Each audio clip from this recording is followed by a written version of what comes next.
Sanibonani bafethu. Yazi la emhlabeni siyagula. Ukugula lokuyana kwasejele nokugula okungasokwa sejele bafethu. Umuntu uyagula noma angakaye ejele. Into engiyibonile into eziprovile leyo. Ngabantu abakhomente kule video ebengiyithumela uMr Nkomonde. Ngizama ukukhuluma naye njengendoda ngenhlonipho. Yabo kwavela abantu most abomama bafethu ngizoyiqondisa kubomama abavelile kuma comment abomama abaclaim ukuthi bona ubaba uNkomonde uvikela abantwana babo thina sivela singama celebrity of which siyasho ngihambile kuma comment angithathi pride ngaleyo ngihambile kuma podcast amaningi mina ngiqoqa izitori zami ngiqoqa istory sami enengikhuluma ukuthi ijela lekho right and I'm not a celebrity inkinga nje yabantu ukuthi abantu bayasi embrace intwana zethu ngoba sikhuluma ilanguage yabo thina bayasi understanda thina bayezwa ukuthi sithini bayeza nakithi personal bathi but apha wena no Sylvester siyabonga nas inspire ukuthi sizwe ukuthi ejele ngeke ubuye angazi abomama abakhuluma ngane bavela sebabeza umncundo cabanga mfowethu umuntu okumama esithembela kuye bafowethu avela beze umncundo ngothatha apho umncundo mina athi nditshiwe ejele abantu baconcentrate ku sex bafowethu abantu siyagula bafowethu sinenkinga ngaphandle kokuboshwa ngaphandle kwejele abantu banenkinga abantu ngithole most nje baconcentrate kuleyo ukuthi udliwe bakhohle yonke into Nkomonde ebe uyikhuluma mfowethu bayikhohliwe abantu abanandaba nayo ngathi siyazidefend angisidefend bengibonisana nawe baba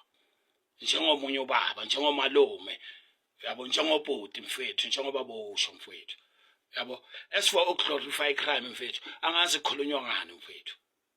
ngeke glorify crime mfethu siyazi kwenzakalani lapha nabantu understandayo understand ukuthi glorify crime but marinaba abomama la bathi glorify crime wena ubonisa abantwana babo mangibabuza ukuthi mina abantwana baphi ngoba mina mangina 20 years ngisejele but ngabona ama prison order abuza kwenu yabo bathengisela iboshwa labafana laba intanga zami bahluleka ukuyilwela mfethu umuntu azithola phakathi kwabantu abayi5 ayi1 umntwana yabo uzozilwela kanjani ubuzozilwela wena Nkomonde bengeke baba wami bengeke so bengibuza ukuthi bokuthiwa ulwela labo bantwana na because bekuyi youth nabo ngalelo la bebadinga abo baba banjengawe mfethu ungangithole wrong yabo so wena njengoba uneproof ukuthi ubabonile badliwa ini ngazibuza ukuthi ubabone kanjani mfethu banama cancer alinalo mina bengizama nje ukuthi no ayisonke mfethu ungahlambalazi abo baba especially abafuna ukwenza right mfethu yabo simoshile mfethu asalanga lokho siyakusho ukuthi simoshile ziyasidla lezinto yiko sizama ukuthi siye ku therapy ekuyini Scheme GP podcast mfethu against the wall siya lapho siqoqa mfethu nakwezinye iplatform yabo so mina mfethu makukhulunywa ngeglorify crime ngiyazibuza ukuthi kanjani mina nga-encounter i-crime mina yaba against mina mfethu ngingakabi isigebengu ngingakabi criminal ngina 10 years emhlabeni mina ubaba wami wabulawa bhuti ngina 10 yabo ngina 5 years bhuti wami umalume wami wabulawa akunabantu ababoshwa akunabantu ababuya kimi bathi bayaqolisa ungunderstand yabo mina mfethu ngina 7 years umama wami wadonswa mfethu la ePotchefstroom ngaseMoroka police station adonswa abotsotsi abayi2 mfethu bafuna ukumrape mfethu wayolala esibhedlele for 2 days ngikhulumile lento ku podcast justice azange ngifike kule element yokuthi bamenzani mara ngasho ukuthi umama wami walala esibhedlele for 2 days egwazwe la ebeleni mfethu ngina 7 years ngimbhekile bhuti angenzi excuse mangisho kanjalo bafethu angithi icrime right ngifuna ukubonisa ukuthi nami angazi kahle yini angenza ukuthi ngibe criminal most abaningi mfethu bayasho ukuthi ngeke wazi ukuthi yini kahle singamane nje sakhuluma ukuthi hey yazi isituation besinje ekhaya isituation besinje but empeleni but abanye bethu asazi ngahlorifya kanjani crime mfethu mina but ngasho kuma-podcast ngathi anginandaba ukuthi ubani ongibhilivayo ubani ongangibhilivi because azange ngi-aphile naku-case yami mina ngaboshela into engingayazi bhuti even namanje angiblame muntu because ngangutsotsi vele ngangizenza ezinye kodwa lapho ngangaboshelwanga izinto engizenzayo bhuti yabo and angikhale still yabo sinenkinga bhuti yabo abomama bayavela bayangithuka bakhuluma ngabantwana angazi abantwana baphi bhuti wami esibaglorify icrime yabo angazi abo baba baphi yazi inkinga yabo mama yini ubuningi ngisho bakhuluma ngefather figure la ukuthi abo babantwana babo badinga ama-father figure abaningi bayikhuluma wrong lento mfowethu father figure kanjani anobhodi yena father figure kanjani kunabafundisi kunabothisher around ikasi lakhe father figure kanjani anobaba kwayena ukhuluma ngeyiphi father figure mfethu kunabo baba around ikasi lakhe ifather figure kusuka kuphela Nkomonde kunabo baba kanjani kunabo baba lapho akusama father figure bona marofuni father figure yiphi abomama abaningi la bakhomentile mfethu ngibonile ukuthi no man mabakhuluma ngefather figure bakhuluma ngesex bafuna amadoda bazohlala nabo because into abayikhomente ngayo nje ukuthi ayikhuluma iqiniso udliwe khuluma iqiniso udliwe khuluma abasanaki into bokhuluma ngazo bhuti wami abasanaki context yakho ukuthi wena bowuqondeni kahle kahle yabo mina ngishilo ngathi angikuphikisi 90% ngikwata nje bhuti wami mawugeneralizer izinto kusho ukuthi usifake eboxini le1 sonke yabo kunama ex convict bhuti kwamanje ngikhuluma nawe kunama ex convict anemizi mfowethu ashadile nabantwana mfowethu bakhulisa abantwana babo ngendlela right abayanga kuma therapy kuma sharing lawo bokhuluma ngawo uyangithola bakhulumile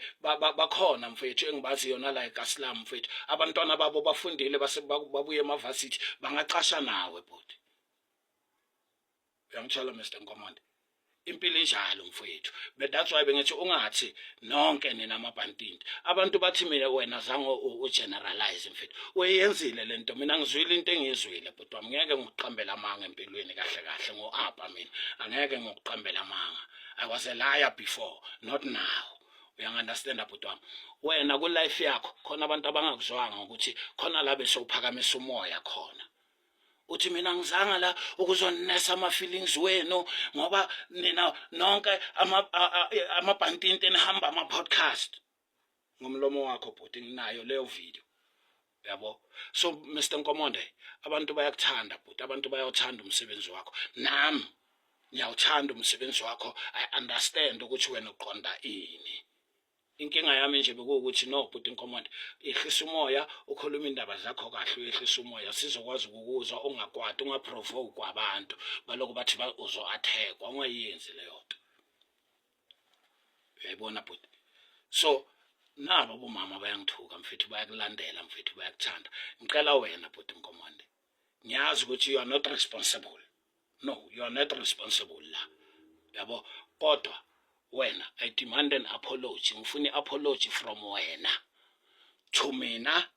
to ama ex-convict to ama prisoners now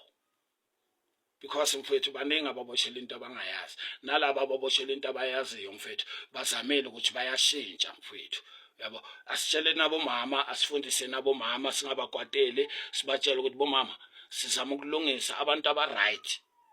singabamoshi asisizaneni nabo baba aba right uyabona siboneni ukuthi inkinga zethu zama abuse yonke into esikhala ngazo ama drugs sizilungisa kanjani mfowethu yabo so ngicela mfethu wena uvele ufundise labo mama laba sonke mina nawe ukuthi bomama asiqabane asikwatanga ngiyaxolisa kubo baba. You are the man, I know, I saw you. And it's ungitshele enye into mfethu. Uyabachama labo mama umuhle wena. You are handsome mfethu. Uyabona? Bayabona ukuthi uyasebenza plus into abomama abayifunayo la emhlabeni. Uyasebenza ufresh yellow bone naye nentshebenyana mfethu. Uyabona wathi mabrel wakho. Sebathi Thimi Nkomonde so ngicela ukhulume nabo bhuti wami. Ubabonise ukuthi wena bongaqondanga awufuni abomama bathukanayo. Singathukane bomama. wonke umuntu lana unomuzi, unabantwana, umalume, nalo onganabantwana bafethu une-dignity yakhe umuntu. Yabo? One last thing Mr. Nkomonde, ngiyakuchipa manje la, man to man. Uyabona mawulwisa i-negativity, unga-destroy i-positivity ekhona. Because it's around the sekeleni. Thank you. Number 1 educational speaker in the whole world. Thank you.